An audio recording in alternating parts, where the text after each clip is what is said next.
Dumpster Divas, welcome back to another episode of the podcast. And today I am joined by a new third to this podcast of the Smith Sisters Live on Radio Andy.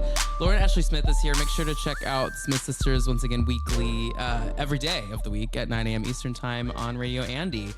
And Lauren, welcome to the Dumpster. How are you? Thank you. It's so lovely to be here.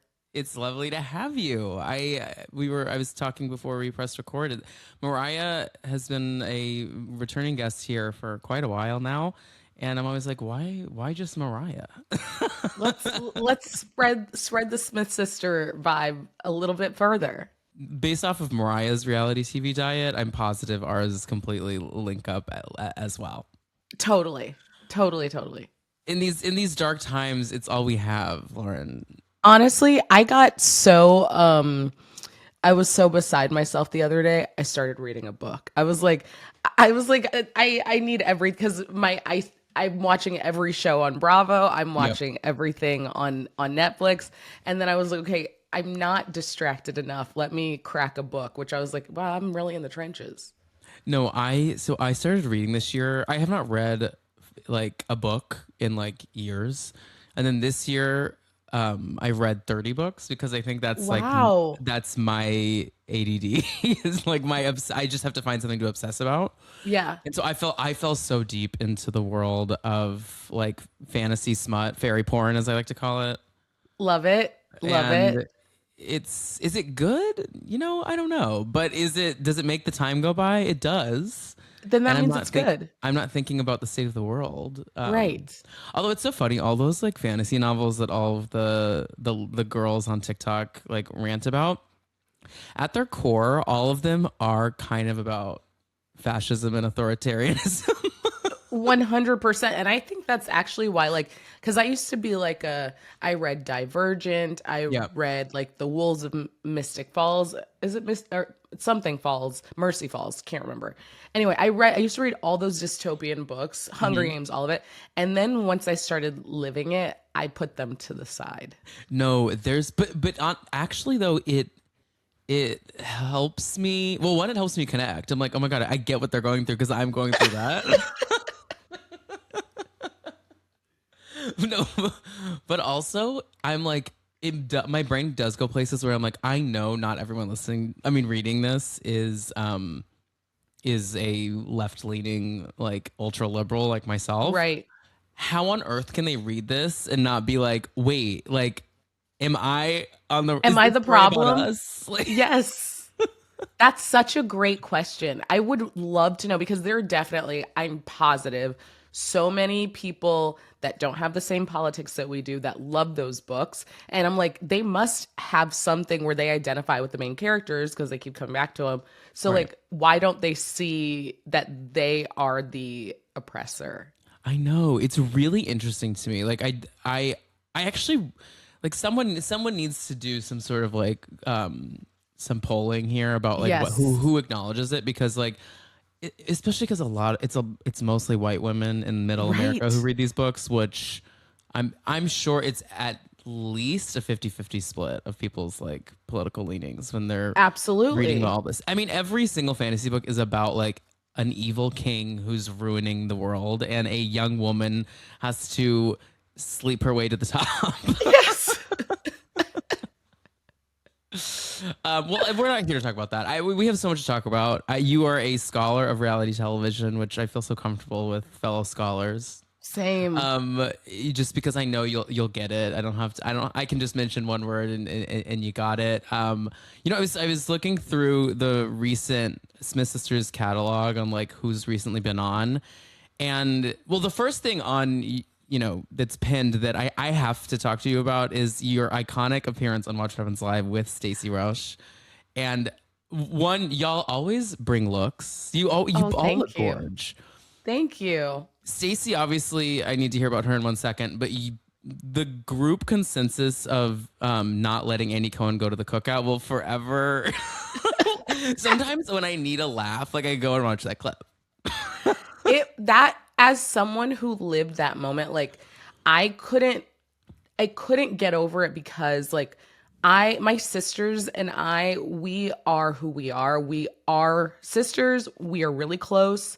We have a lot of the same opinions. We have some different opinions. Like we don't have like a show personality and an inside personality. What you see is what you get. Yeah. And I couldn't believe that something that was so us ended up on the show in that way, because like I was sitting in front of them, they were sitting behind me, so it wasn't like we had a second to like confer. Like it was just all three of us had the same reaction at the same time and Yeah. said it in unison, and that's how we communicate, that's how we are. And so it was so funny to me that it came across exactly how we are, no matter what. It reminds me a lot. I mean, I'm very, very close with my sister. My sister and I started this show together, and then work life is crazy for her, so she's not on it anymore. But we are exactly the same. I think that's why I connect with Mariah initially so well, is because like I'm just like brains are one, Yes, and like sometimes yes. we're just both are like no, and we're like wait. Mm-mm. And it's like I didn't even realize we were saying the same thing at the same time, but no, Stacy no. was gagged. She was gagged. Wait, so how was Stacy in person IRL? She was so delightful. She was wonderful. And she's one of the few, because like Mariah and I used to work at Watch What Happens Live. So I've Right. met many housewives. We have them on our show. She's one of the ones that we had not yet met.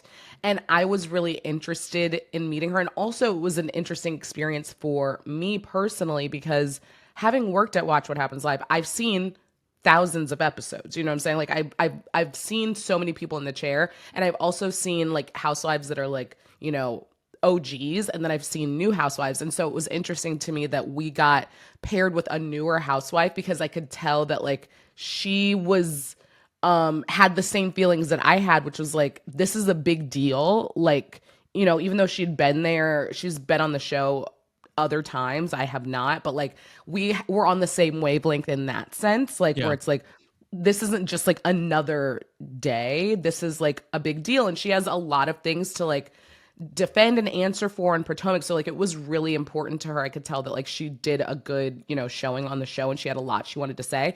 And behind the scenes, she was so lovely. We ended up hanging out with her later that night, because it was the same night as the Radio Andy 10th anniversary party. And Mhm. then we saw her again at BravoCon, and like so we're like friends now. Like we love Love it. Stacey, and I couldn't have asked for a better person for us to sit next to. No, she's great. And it's so funny because like some people can't get away with being so media slick. Like there are housewives that really try. For instance, I mean, someone we'll talk about today, someone who I think really tries to be media slick, but it comes across like diabolical to me, is Lisa Barlow. Like Yes. she tries so hard to be like cookie cutter perfect, and she's literally like You like can the tears are sitting right under the tear ducts at all times. Like you can Yes. feel the anxiety like through the screen. Absolutely. You Stacey see the is strings. yeah. Stacey is so good at just being like she'll answer any question. Well, she won't Hmm. answer it, but she'll But she'll she give a will answer. response. Right. Yes. Yeah. No, it's she's crazy. And it's interesting because on Potomac, like these ladies, all the other ladies really think they're doing something with her, like trying to take her out. And I love to She see that that's not going to happen. It's not going to happen. And she, in a lot of ways, I don't know what changed culturally or in the Bravo viewing culture, because I think that Stacey and Brittany occupy similar spots where it's like Mhm. the more the legacy women try to tear them down, the more the fans are like, not too much on my girl. Right. No, I know. Well, I think Stacey has a bit of a stronger hold than Brittany does, probably. But like, well, also because Brittany doesn't have her full time spot just Her yet. exactly, yeah. But you're right. I've heard people compare them too, just like in their demeanors, and I'm like, yeah, I see it. They're both kind of like our delusional queens right now. And to be Yes. honest, we need a lot of delusional on these shows, and sometimes these ladies are a little too aware for my liking. Yeah, I just feel like some of them are so afraid of, like, to your point about Elisa Barlow, like, and Meredith specifically, they're so afraid of being seen in Hmm. any way other than the way that they want, that it is a hindrance to the product. Like, I love how, like, Whitney Rose, she keeps rising in my esteem as a housewife because she gives what she wants to give. Like, she films what she wants to film, she says what she wants to say, and then she lets, it's sort of like a relay race watching Housewives, where it's like you can give what you want to give, and then at a certain point you have to loosen your grip and let the viewing audience think of you how they want to think of you. Yeah. And some of the people are holding, Lisa Barlow and Meredith specifically, hold onto it with such a tight grip that they then end up such like a wet blanket, where it's like Angie K is a good example of like giving what she gave, letting people have their interpretation of it, and riding the wave of people loving her for who she is. You know? Great example. Yeah, I totally agree. I'm a Whitney defender, probably to a fault. She's bothering me a bit right now on her like pill popping alcoholism train that she's riding into the sunset. I wish she'd let a story go a little bit, but I agree with you. Like, before we get too much into Salt Lake City, though, I want to learn a little bit more about your like reality TV diet. When did reality TV find you? And was there someone who like just right off the bat, like a character on one of these shows that just got you and you're like, oh, I think this genre is my genre? This genre became my genre really early on, like as a little kid. I like watched the first season of Survivor with my dad when I believe I was in elementary school. And I also was as like a millennial, I was a Real World stan. So like the Real World Hawaii was like that. I think that was like my reality TV origin story, where I just became obsessed with seeing people make mistakes on TV. And then I would say I took quite a significant break from reality. For a while, I was a late comer to Bravo. I was working on a show called Fashion Queens on Bravo. And so because of that, I started watching The Real Housewives of Atlanta. And that was all that I watched for like a couple years, just to like be aware, because we would talk about it on Fashion Queens. Then when I started at Watch What Happens Live, I basically, you want to talk about reading books. The last time I used to be like a 3 to 4 book a week type person. But when I got a job at Watch What Happens Live as a producer, I had to go back into the archives of like, I started Vanderpump Rules from the beginning. I started Beverly Hills from the beginning. I think I watched Southern Charm at that point, but I started all of the shows from the beginning and was watching them on my phone on the way to work, on the way home, and every free second I had. And so I basically just became a reality TV like dumpster, you know, and I never looked back. Even when I stopped working at Watch What Happens Live, I kept all the shows because I love them so much. Well, okay. Let's a couple things to unpack here. One, shout out to Fashion Queens, a show that should have lasted longer than it did. Agreed. Because with Derek J and who else was on it? Bevy Smith. Miss Lawrence and Bevy Smith. Mm-hmm. Yeah. But that's not that late though. Like that was like Atlanta season, probably like 6 or 7, don't you think? Yes, but like I wasn't even aware of like OC. Yeah. Do you know what I'm saying? Like I but wasn't Bravo part finds of you it. when it finds you. It finds you when it finds you. Like and it found you. But I have to give a shout out though to your binging efforts, because children, if there's any children listening out there, we didn't have Peacock, okay? You had to go and buy seasons to watch them. You couldn't find seasons streaming. Like that was not an option. I went on my honeymoon because I got married like sort of right before I started at Watch What Happens Live. Like I knew I was starting the job after my honeymoon. I downloaded the season, whatever season that had Scary Island of Roni. Yeah, season 3. Most of my honeymoon was spent on iTunes hitting play on a season of Real Housewives in New York City. Wow, what a time. What a time. I paid for that. The kids will never know how easy it is to just acquire whatever show they want. No. Like we had to put in our hard-earned money towards watching. Yes.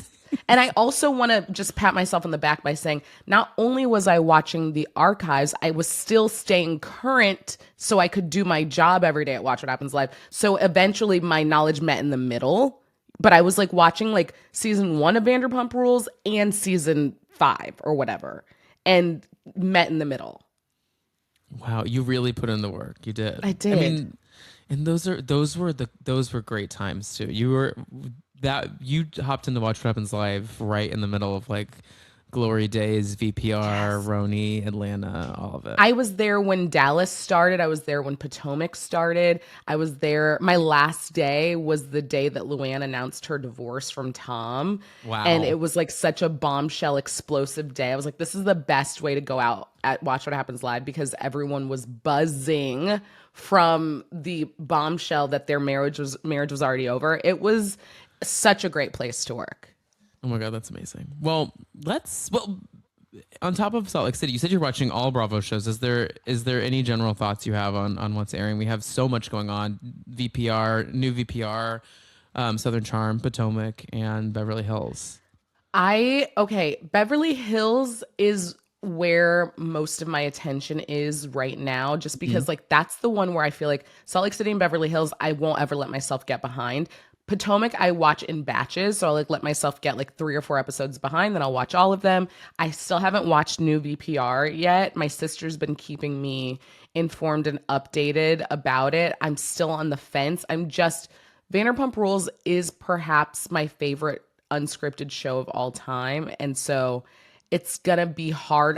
It's like I don't want to hit play on the new one because I want to live in the delusion that my OGs are still the cast. Yeah.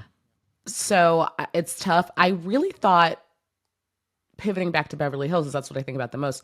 I feel like the conversation that Kyle had with Erica about her relationship after Mauricio did not get nearly enough pickup and discussion in the zeitgeist that I think it deserved.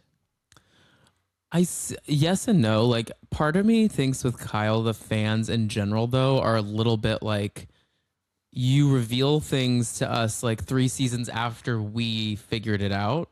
And it's kind of a little annoying because we're living in this kind of like inauthentic time loop with her, you know? Yes, I agree. I get that. It was riveting. Like, I like to hear the I will always love to hear a conversation about like how the show plays a part in the way they navigate like relationships, because like I think that's one thing that like Secret Lives of Mormon Wives does well, is like Yes. their show is about the show they're filming. It's about the show. Yes. And I think it can work, and I can see how it can't work in some environments as well. But I think for that, I thought it was riveting. I totally agree with you. But I do think the large fan base in general is kind of like, well, Andy sat and asked you at that reunion, like, why would you film that music video?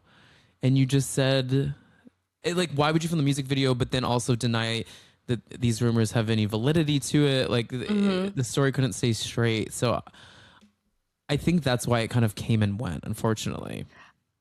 I agree with you. I found it to be so relatable that I was like, oh my gosh, like as a queer woman, like seeing her process, and I felt so bad for her because I was like, she doesn't have any friends to talk to about this. Like Erica is the best person, but like she doesn't have any queer friends. I'm assuming, obviously it's Morgan that she was talking about, not confirmed, whatever. But I was like, who among us gays doesn't remember? Usually it happens much younger, where you're just so lost in the sauce, down bad over somebody, that you don't know which way is up. And like the way she was acting on that season of Housewives and the way she was acting when she did that music video, I was like, she was so just hypnotized by this new feeling. And then seeing her in this conversation with Erica, being like, what was that? Like, that was so relatable to me. I agree. Like, we all, queer people, have all had that like first love that you couldn't totally like talk about, because you were like nervous about how to talk about it. Even if you were out, you were still like, I don't feel comfortable to talk about these things just yet. And like, you're giddy, but you're also scared. I do agree. And it's, I have to imagine her circle is, I'm not going to claim that they're like not inclusive, but I just can't imagine a bunch of rich white women in Beverly Hills are overly open to the idea of like bisexuality or just full on lesbians in their circle. And perhaps even if they are open to it, they might not know how to talk about it. Like even Kyle herself, my sisters and I talked about it on our show. Like even Kyle, who experienced it in the trailer, it's so telling the phrase that she used, I could go Brad, I could go Angelina, because that's such a boomery way of talking about queerness. Like, Yeah, and that she's the completely. person living it, Yeah. And so I'm like, if she's the most progressive, like, open one, and that's how she's framing it, she is in the trenches out there with her peers. Like she's had to use that Brad Angelina line with all of her girlfriends to try And and they're like, explain it. oh, girl crush, yes. Like, you know what I'm saying? Yeah, everyone's like, "Well, I kind of liked Angelina too," and Mr. and Mrs. Smith. Yeah, It's like, no, like I wanna bone her. exactly. Exactly. Yeah, I agree. Yeah, I have been finding Rachel Zoe surprisingly refreshing. Like I didn't realize that she would be so grounded and authentic, especially because she's been off Hmm. reality TV for so long.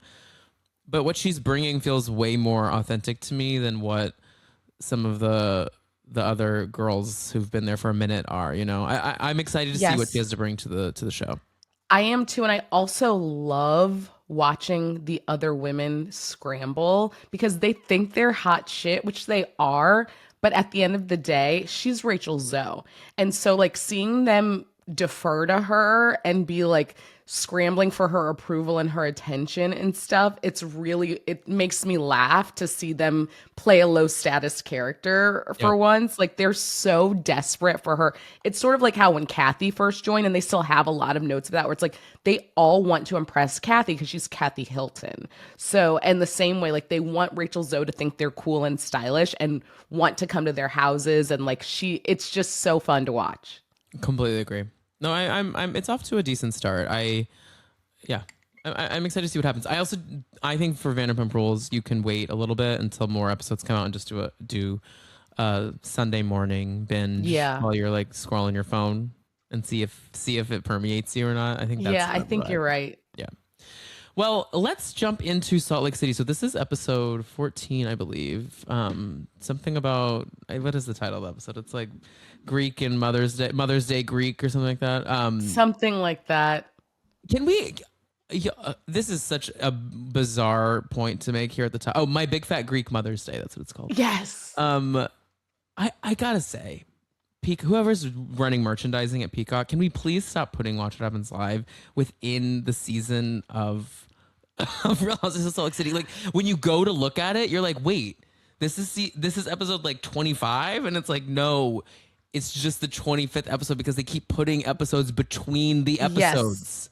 That is a great point. The numbers I don't like. It's so However, confusing. I feel like when I discovered that they were putting the Watch What Happens Live episodes in feed, I said whoever made that idea, who came up with that, they need a kiss on the lips. I think it's genius. I like being able to bop back, like to be able to watch it right away. It's kind of feels like the after show almost, but I do agree with you that they need to figure something else out with the numbers so that the episode numbers are correct Right. and not so confusing. Okay, but then what is the after show? Because there is an after show that is also not put into it. It's not put into it. That doesn't make any sense. No. It should go episode after show, watch what happens live. Yes, if we're really gonna throw it all in the same, like that's Yeah. what it should be. I think, to be honest with you, it's helping watch it. I think the point is to not boost. They don't need boosting, but like to keep eyes on Watch What Happens Live because it's like, oh, it coordinates with the show I'm watching, which is smart. Yes. Also, like Peacock, I used to hate that app so much. It used to be my number one most hated app. Now I live on it the most. And they have done so much work on their interface so it's easier to navigate. But still, it's so difficult to navigate that I would never go to Watch What Happens Live because it's too much button pressing. So I like that they make it easy for me to find which one goes with my franchise so that I'm not like having to click through and read the info to be like, which one matches up with what I just watched. So I think they're trying their best. They still have a couple kinks to work out, but for me, I'm 99%. I love it. I agree. Well, Peacock is my most used app by far. Yes. I need a Spotify Wrapped for my apps. Like, what am I Same. using? Same. Because mine is definitely like Peacock and Netflix, and Yeah. then Max in there every once in a while. Yeah. Well, that was our Peacock corner of the episode. Yes. Let's get into the episode. So these ladies are still in Santorini. Now, I've never been to Santorini. Have you? I have not, but this past episode influenced me. I was like, I want to go. I would love to go. And I mean, I love Greek food. I live in Astoria in Queens, and it's like the Greek capital of New York Yes. City.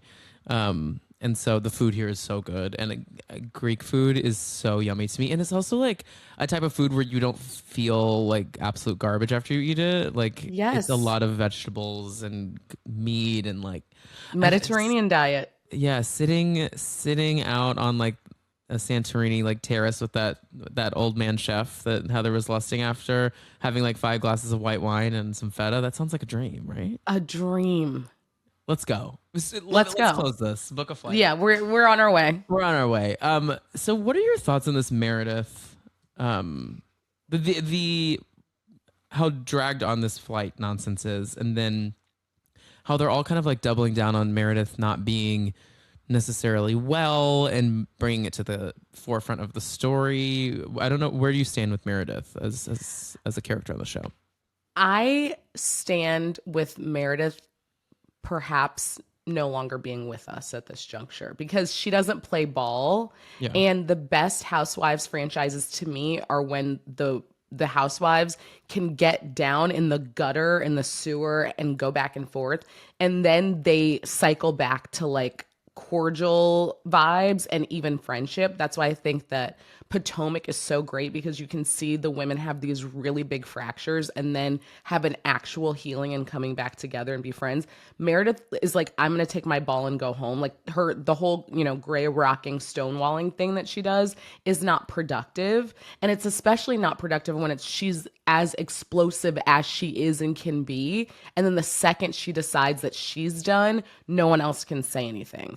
It's very irritating to me to see the way that she acted in this episode, where it's like she brought the energy down so severely until she decided that she was ready to like be back on board. Like, I just cannot stand when she and Lisa Barlow do the same thing, that like sunglasses on disengaged thing. It's like, you're on a TV show, like at least talk about how you're feeling so we can be on that journey with you rather than just shut down and disappear.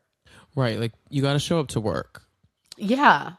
And that's where I don't mind Whitney's just like, let's just talk about it all a lot of the time, because I'm often like, at least she's like working. Like you got to work a little bit, and you got to do something. I know. And Meredith gets away. I think Meredith gets away with a lot on the show. She gets away with a lot. With not being her authentic self, with not being authentically a resident of Salt Lake City. Yes.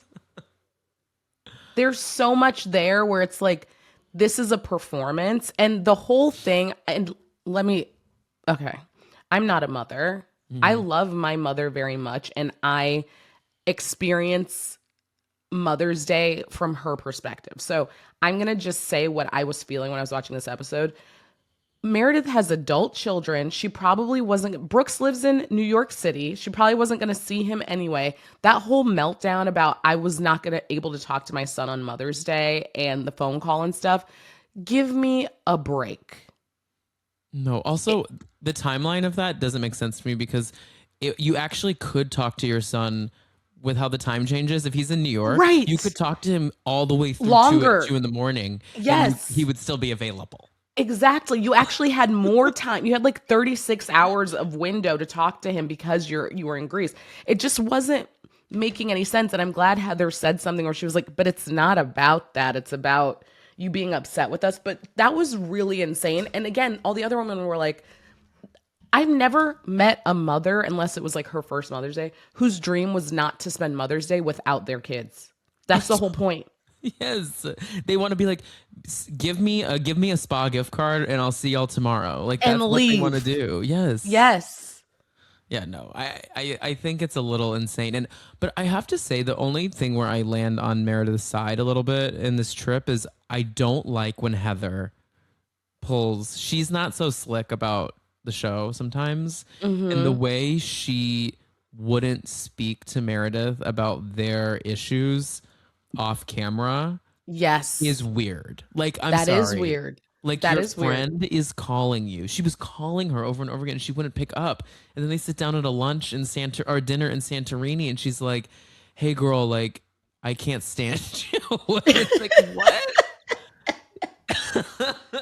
I would Like be pissed what? too. I would be like, "This is why." Like, go film a one-on-one sit down. Even like Right. if you need it on camera, do go sit in the hotel. But that's where Heather sometimes kind of irks me is that she she plays the show a little bit to me. She also is looking for a moment. Like she Totally. also stumbled into a gold mine of the receipts, proof, timeline, blah blah blah. Hmm. And she's trying to capture lightning in a bottle yet again with some of these shenanigans she's doing. It's like just be you, let the moment come to you. Like again, you don't know what's going to resonate with people, so stop trying to create and back generate a moment. Like just be normal. I will say I agree with you. Heather should have had a human moment with Meredith, but Meredith, I'm so type A that Hmm. like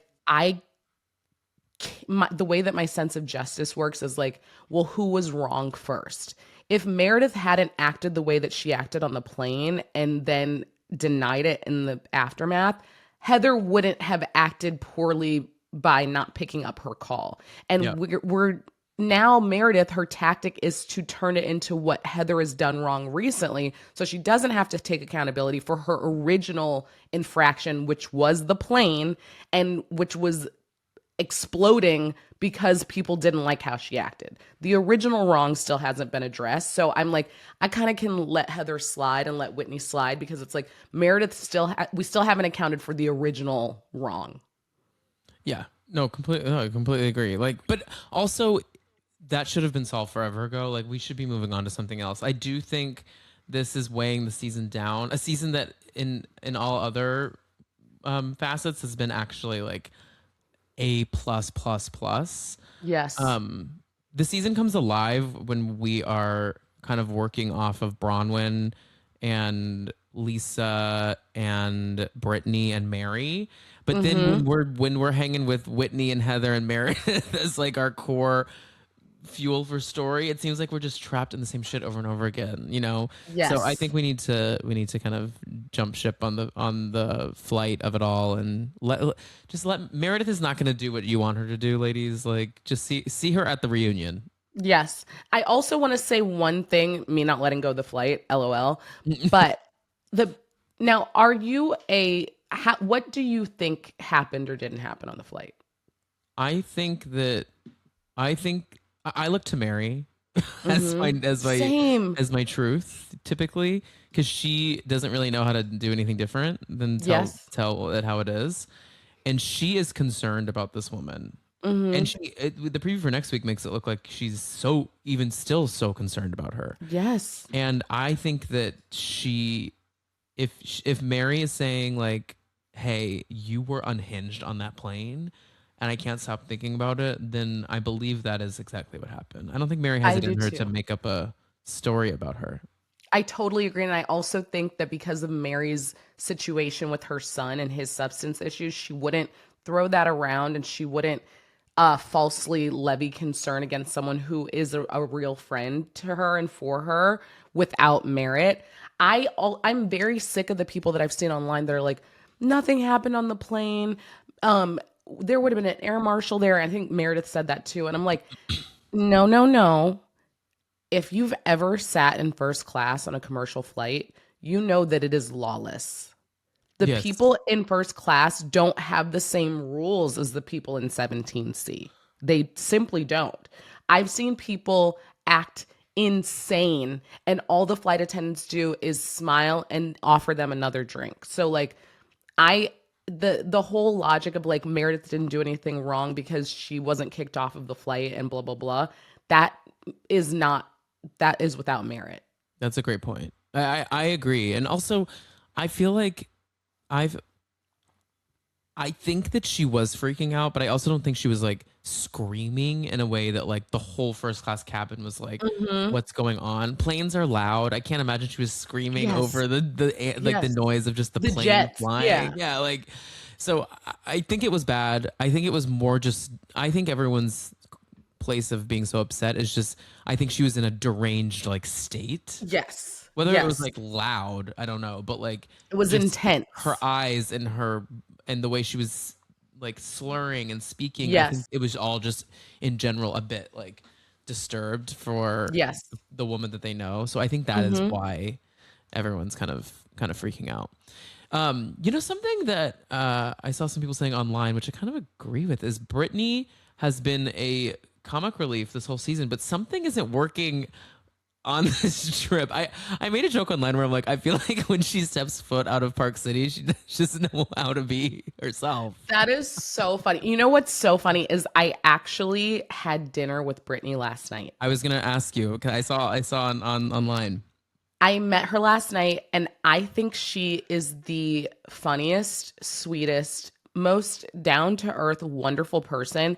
And I agree. I think she's so funny and so talented on the show and off. Like her, all the clips I saw of her show at 54 Below in New York, and then I saw her in our friend John Hill's show last Yep. night. That's gonna be on Radio Andy, and she's so effortlessly funny.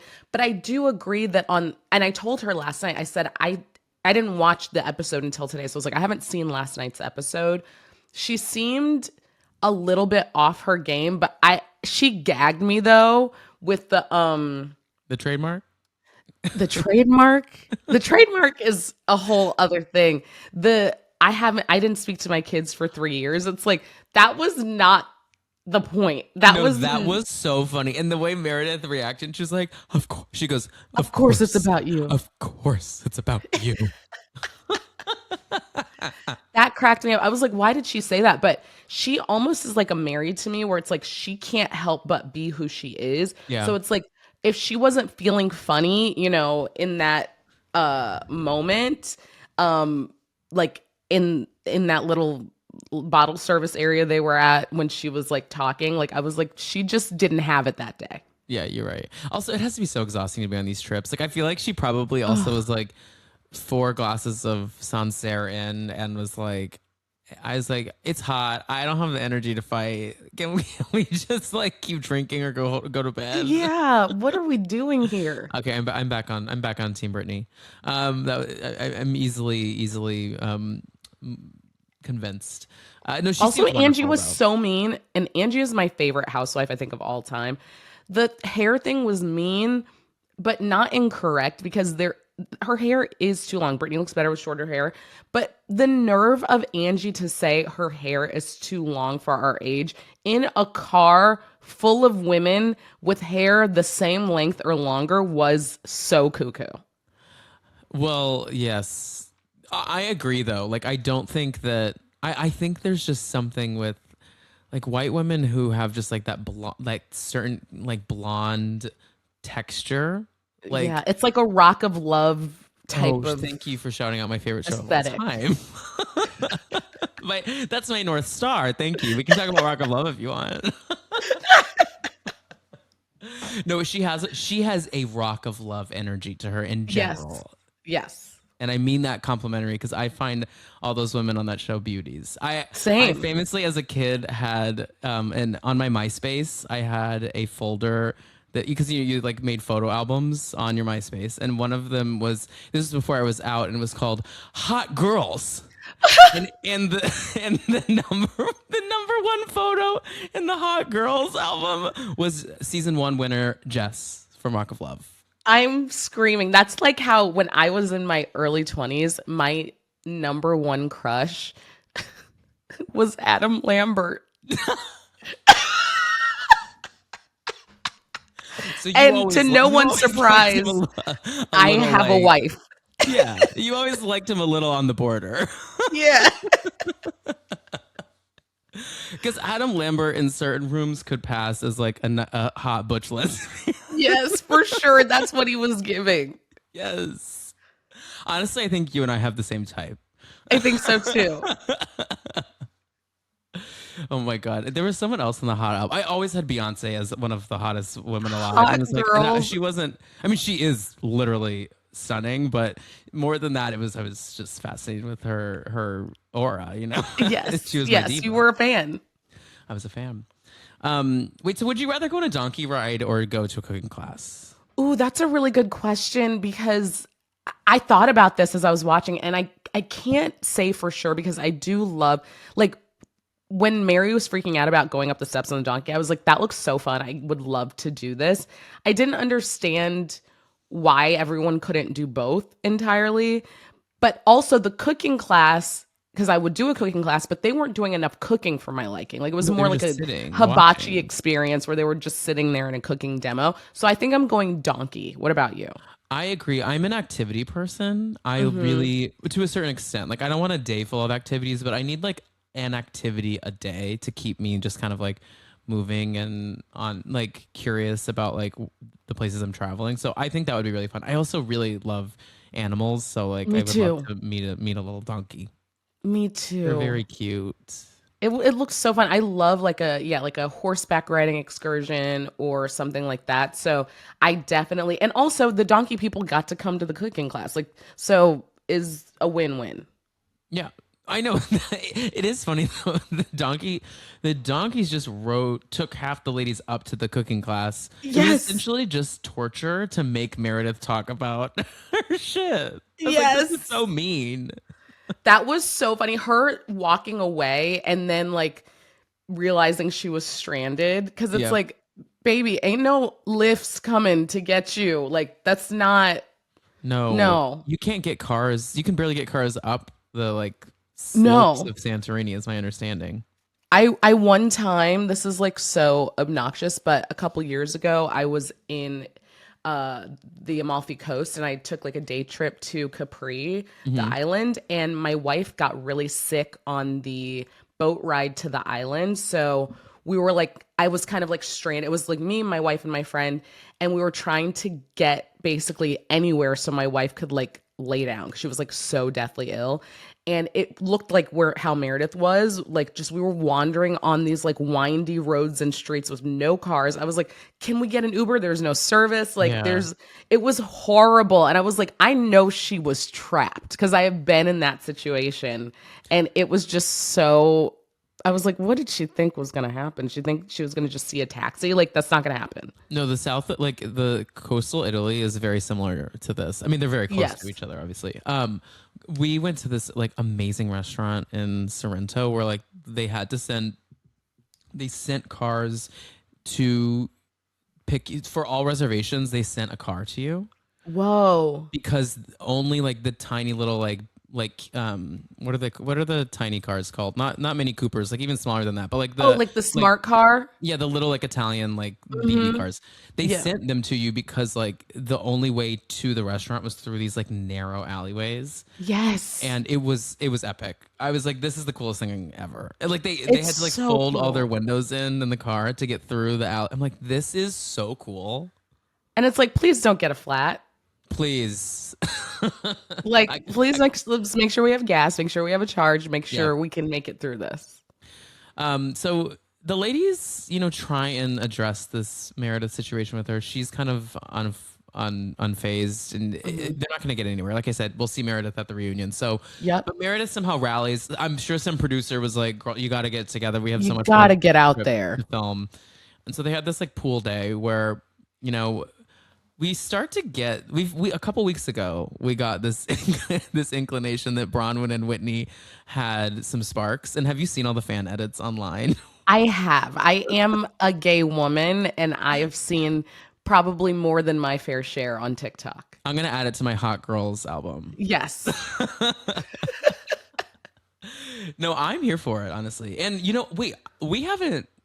I believe we haven't recorded this podcast since the split announcement. I'm just realizing that Oh my Bronwyn and God. Todd are no longer together, guys. Now, my listeners are tired of me saying this, but you don't know this is that I'm 1 degree separated from Bronwyn.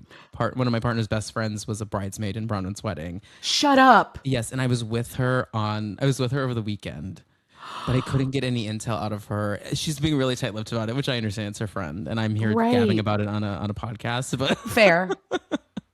But I need to get to the bottom of who, how, what, where, when it all went down. Okay. Anyone with two eyes could see this coming. Yeah. But I have so many thoughts about this because one, I hate to see when a stereotype and a cliche comes to pass. Like I really did think and believe like same with like Erica Jane and Tom Girardi, where it's like maybe this is the couple where it's like gonna work out. Love. Yeah, it's gonna work out. I hate to see that happen. I also am surprised because Bronwyn and Todd have had such a rough go on the show that I thought that it would have happened before if it was going to happen. Yeah. And so I was surprised because it seemed like they missed their window.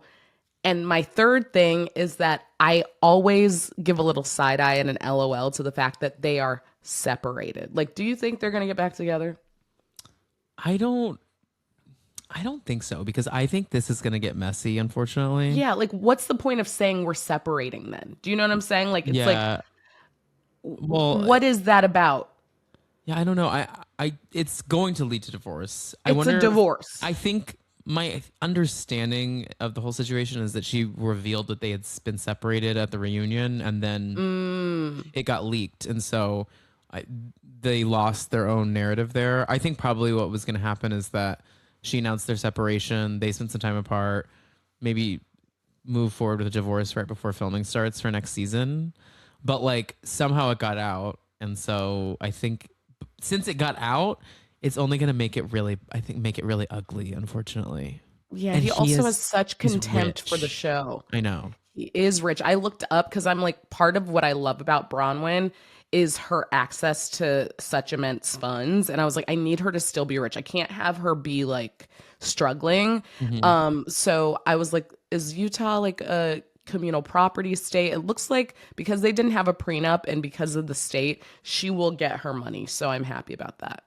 So yes, but then I saw something online because I could go on a rant about this forever, but what used to be a meme account is now a news outlet. But yes.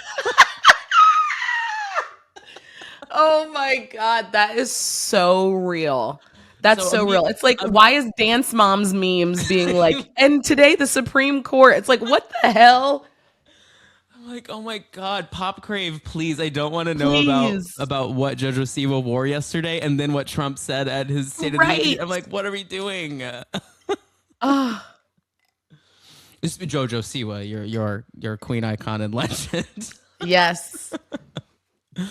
No, I saw on one of the places, I can't remember, one of the meme accounts posted that there was something going around allegedly that he was like foregoing any sort of spousal support for her. Allegedly. Like, and that could be completely made up, but I could see it getting ugly like that, or like, but if they didn't sign the prenup, he can't contest that, right? You can't, he's gonna have to pay. And I hope that it ends up like a Sutton situation where she's getting like 6 figures a month. Oh my God. Well, she probably needs at least 6 figures a month. Yes. I mean, he's worth like, what is he worth? Let's just figure it out real quick. Todd, what's his last name? Newport. Bradley. Oh, Todd Bradley, yeah. Net worth. 24.6 million. Okay, that's not as much as I thought. That's a lot. I mean, like, me being like, meh. No, but like there's some that's a lot. I thought he was worth like 100, to be honest. I did too. But it's like Hewlett Packard money, so like that money is long. He needs to pay up for in perpetuity. Yeah. Well, Bronwyn has connections though, and you know what? Bronwyn has someone doing PR for her, and they're killing it because she was nowhere to be found for the first half of the season, and then all now of a sudden, she's in spreads. She's being really slick about podcasts. She's like, she did Monet Exchange's show because she wants to make sure she's still in the circle with the queer community. Mm-hmm. She did John Lovett is now apparently watching Bravo, which upsets me. I love him. I'm kidding, but it's like I thought stay away. Yes. She was on there though, and then she had the spread. Like the spread was great. Was it in Variety? No, it was in like a. Was it Elle? Maybe, yeah. Epic spread. Incredible. Showing up everywhere with Christian Siriano. Like she has a really slick team that's letting her, by the end of the season, she's going to be a superstar heading into the next season. Like she is the star. I really believe that. Absolutely. I find her she really is so refreshingly like real to me. Mm-hmm. I enjoy her so much. Me too. She sucks sometimes when she can't quite keep her story straight about things, but she's so, at the same time, you forgive it because she's so honest about her life, you know? Yes. She's brought so much of her story to this season. We've learned about her mother. We've learned about her relationship. We've learned about her daughter. We've learned about her standing up for the trans community. Like, we've learned nothing about Heather is collecting Wayfair furniture. Heather is throwing bed parties. And what are we doing? What is going on here? I know. Wait, so do you think there's in any world that Bronwyn and Whitney would, you know? No. No. I think that Whitney is more about that life than Bronwyn is. Uh-huh. And I think Bronwyn is more of like, she's an ally who would like kiss a girl or whatever, but she's not gonna close the deal. I don't think. She's not giving me that vibe. And I don't think that they are the type to, either of them, to really do that without the presence of a man. Yeah, I could see that. But I also though think that they are both like maybe looking for the same woman. Right. Which is the problem here. Yes. Like yes, if an Adam Lambert rolled up, I think they would both be a little twisted. Exactly.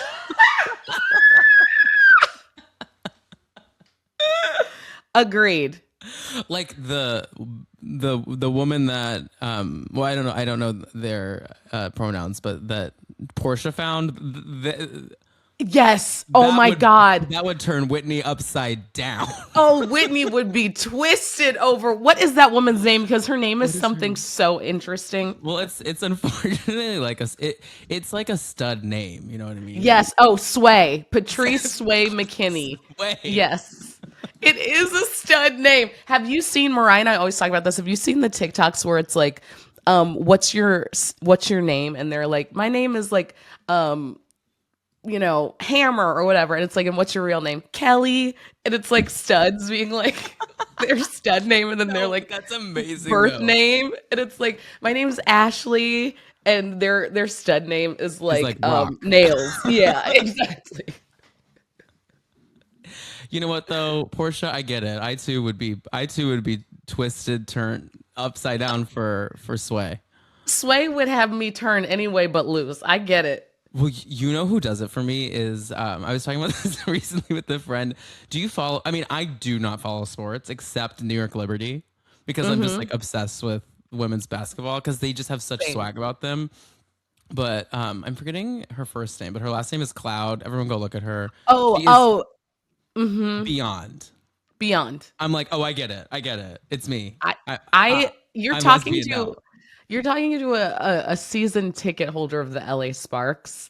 So I get it. Let's go to a game. Oh my God. Let's do it. So yeah, that kind of brings us to the end of the episode. There wasn't like a ton of other stuff going on. You know, the season, it's funny. These ladies. Wait, I have a question for you. Who do you think is right in the trademark conversation? Oh, right. We didn't even talk about trademark off. Well, friends of the pod, Bravo Docket. Everyone go follow Bravo Docket. They're so wonderful. And they do the investigative reporting that I don't have the energy to do, which I love. And they looked up that there is actually no trademark in place in the state of Utah for high body count hair. I don't know if she used the wrong terminology for what she did, but like, did she file the paperwork, but it's still not been approved? Like, did she look into it? Like, what's going on? Not sure. Nothing there. So at the end, does it really matter? I don't know, but I do think that all's fair in Love and Housewives. So I kind of just say, go for it. Like, she was a part of the conversation. Why not? I think it's weird to like trademark that specific phrase, but Angie's over here doing like promos for what's the hair product? The Kerastase. Kerastase. Her and Lisa Barlow are having like Kerastase off product launches. So like if neither of them were in the high body count hair mix, so I don't see why not. She was there for it. And I think that Angie, that was a missed opportunity for her, especially as a hairstylist. She should have jumped on that right away. And also, I think they were a little too. Part of me was like, I agree with Angie that it is a little embarrassing that it's like you don't have your own line and you're trademarking something I said. But at the end of the day, like I'm thinking about things like, for example, I'm trying to like do a 1-to-1 where I'm like, okay, if Tom Sandoval came out with like a bunch of trucker hats that said worm with a mustache, right, that he didn't say that, but James said it about him, like it would be well within his right to reclaim and market that, like insult someone threw at him. So looking at it through like that lens, it makes sense to me that she would try to trademark it because it was said about her. Yeah, you're turning the narrative. Although it does sound crazy, like the things. If I turned all the things my high school bully said about me into merch, that would be crazy. That would be crazy. Luann would claim that that's what Bethany did to her because she came up with Skinny Girl. She claims that she came up with Skinny Girl, and Bethany ran with it. So yes. In the end, I am a proponent of the idea of whoever gets there first gets absolutely. Yes. It sucks sometimes when you sit and have an idea and you don't jump on it, unfortunately, but then someone else does it, but they got there. So yeah, if she does do something with it, I would have to say that she did get there first. Yes. And it appears, according to the Bravo docket, that no one has yet. Right. I don't think let Angie let her have this. Let her have it. She right now all she has is a Build-A-Bear unicorn to let her have it. You shelves. Are good.